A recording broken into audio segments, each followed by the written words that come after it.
Many who don't understand P2B's legal team's strategy might be thinking that the dismissal of their application to question the INEC chairman Mahmood Yakubu by the court is a serious setback. No, it isn't.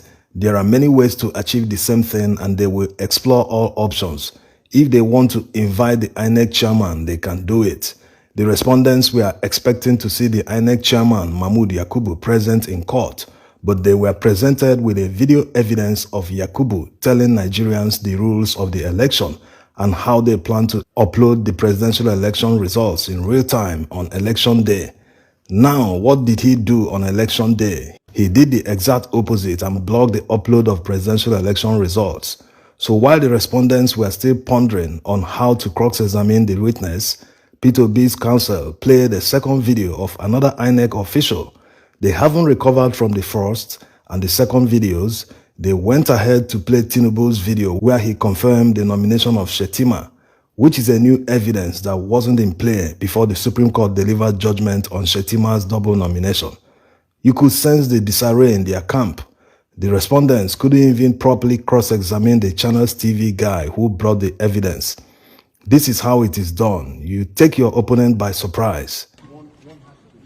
The Labour Party must call witnesses that will base their testimonies on the forensic analysis of INEC certified true copies of the election results that they have tendered in court. This is not obligatory. They are not required to do it by the electoral law. But just to cover any technicality or the Supreme Court ruling that many have been talking about, the Supreme Court judgment is about who should tender evidence in court and concerning the INEC CTCs. Many are wondering whether the maker of the document should be the one to present it in court. In this situation, it doesn't really matter. What really matters is that a witness will testify and identify these documents, and in many cases forensically analyze them so as to cover all technical loopholes. Because going by the direction and arguments of the respondents in court, it is obvious that they are looking for loopholes to capitalize on. So going forward, Labour Party will need to prove to the court that P2B won the election, and when they start going through the evidence, the judges will see that Tinubu didn't score 25% in many states, that in most states they suppressed Labour Party votes and subsequently increased APC's votes to unimaginable levels. Now, let's see the states where the judges will recover Labour Party's votes, which will ultimately show that APC didn't score 25% there. Starting with Rivers State, where the rigging was so blatant that INEC themselves, who committed the rigging with Wike and his associates, they are now afraid to produce the results of two local government areas, Obiakpo and Falga local government areas. There is simply no way to cover up the heist. They know. That's why they are hiding the results. The world knows the truth, no matter how they hide it. The court must rely on alternative copies to recalculate the results in places where INEC failed to provide CTCs. Although it is very sensible to avoid using the alternatives to recalculate the lawful votes, so as not to give them room for any technicality. But INEC cannot hold everyone to ransom. The best and the quickest way for them to defend the declaration of Tinubu as the winner is to provide the results they collated and announced. It is that simple. Anything short of this simply shows they are hiding something, that truly Tinubu didn't win the presidential election, that they rigged the election in his favor. Is that logical for not just the judges to discern, but also every Nigerian? Because of how widely the real presidential election results in Rivers State have been exposed, some are trying to deceive Nigerians that even if the real results are subtracted from Tinubu's total votes, that it wouldn't make P2B the winner. But Rivers State rigging is only the tip of the iceberg. It shows a pattern. Besides, the recovery of Labour Party votes from 5 states alone and the subsequent deduction from Tinubu will push P2B to the first position. We already made a video about it. The link will be at the end of this video.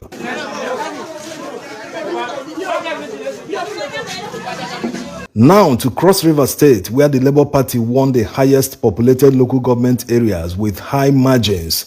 But surprisingly, the APC still got 25%. It was a heist that will soon be unraveled. The same pattern can be seen in the presidential election results from Akwa Ibom State and Bayelsa State. In Nasarawa State, despite Labour Party winning high populated areas with good margins, It still didn't translate to a landslide win when the final collation was done. The heights that happened in Nasarawa State will also be unraveled. When the results started coming in during the election, it must have taken Nasarawa State governor by surprise because Sule gloated during the campaigns that the Labour Party wasn't going anywhere. He even frustrated Labour Party's campaign by refusing to give them the stadium for their campaign. He later played down the attendance of Labour Party campaign, so it's not a surprise that they did everything they could to rig the election to their favor in order to save face. In Kaduna State, Labour Party won 7 local government areas according to INEC results. PDP won the majority, but somehow APC managed to come second. It's plausible that the APC got votes from highly populated areas, but the results show that the votes of the Labour Party were hugely suppressed. Who knows, when the lawful votes are counted, APC might not have gotten 25%. Despite what El-Rufai wants people to believe, the Northerners also rejected his party. APC lost Katsina State, lost Kano and Kaduna States. So where did they get their votes from? The Labour Party will also be looking to reclaim Taraba State and recover their suppressed votes in Adamawa, Atiku's home state. Atiku must have been surprised by how popular Peter Obi is in Adamawa and the massive votes he got there. The recovery of Labour Party votes in Adamawa will reveal that APC never got up to 25% of the total votes cast in Adamawa State. This will also happen in Gombe State, where Atiku won and they suppressed Labour Party votes. When lawful votes are counted in Gombe State, APC's total votes might not be up to 25%. In Plateau State, where Labour Party won, they suppressed their votes like in Nasarawa State. Even a PDP chieftain said this on national television that he saw more than 1 million votes for Labour Party in their situation room. So it's obvious that APC didn't score up to 25% in Plateau State. Everyone knows what happened in Lagos. In fact, the landslide win of the Labour Party made them to change strategy. If they knew how unpopular Tinubu is in Lagos, they would have used the same strategy they deployed in the governorship election. It was what they saw during the presidential election that humbled Sanwo-Olu, someone that dodged all debates before the presidential election. Suddenly started moving around churches, soliciting for votes. He even enabled comments on his Twitter handle. It shook them back to reality and forced them to come down from their high horses and engage with the people they want to lead. This is why free and fair election is very important. It is the only way to hold leaders responsible. But when leaders believe that your votes don't matter, that they will just rig the elections and buy their way through the courts to legitimize their rigging, we can never get accountability and good governance from such politicians.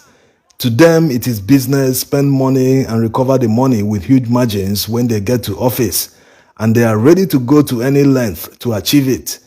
That was why many of their associates played the ethnic card before and during the election. They forcefully prevented many people from voting just because they aren't Yorubas. So all Igbos or anyone that couldn't prove his Yoruba was prevented from voting in many places in Lagos. Up till now, Tinubu and Sanwo-Olu, who benefited from the massive disenfranchisement of Nigerian citizens in Lagos, have never uttered a word about it. No apology, no acknowledgement. They are carrying on as if nothing like that happened.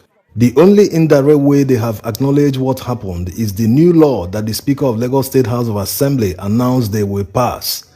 If they succeed in passing the law, it will be the first time after the colonial times that a law will target Nigerian citizens just because they aren't indigenous to Lagos State.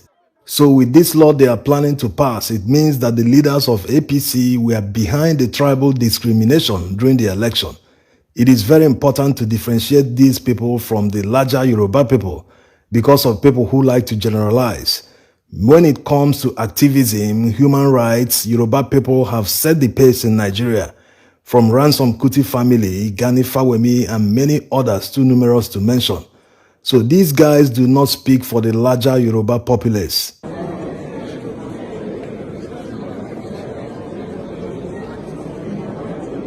This election petition isn't hard to prove for the Labour Party. Let's not worry at this stage what the tribunal judges will do, because we are all in it together.